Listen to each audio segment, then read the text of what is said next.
दोस्तों, क्या आप जानते हैं कि इमाम हुसैन का सर मुबारक कहाँ दफन है? तो जब इमाम हुसैन के जिस्म को करबला में छोड़कर यजीदी सर मुबारक को दमिश्क ले गए तो अर्जिया की बस्ती के लोगों ने इमाम हुसैन के जिस्म मुबारक को करबला में दफन कर दिया।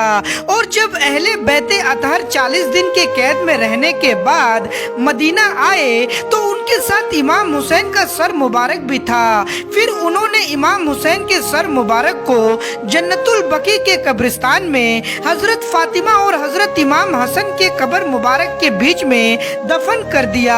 और एक और रिवायत के मुताबिक अहले बैते अतहर ने करबला जाकर सर मुबारक को जिस्म मुबारक के साथ दफन कर दिया।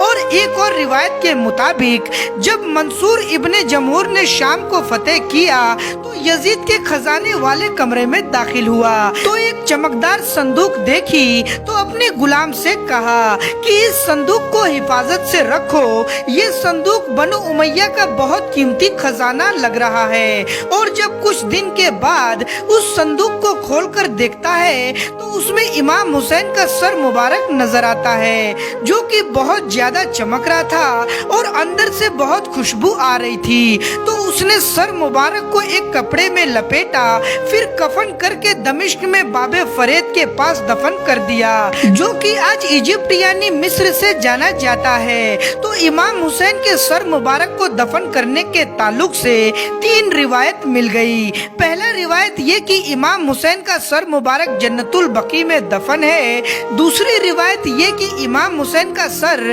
करबला में आपके जिस्म के साथ ही दफन है। और तीसरा रिवायत ये कि इमाम हुसैन का सर मुबारक मिस्र में दफन है।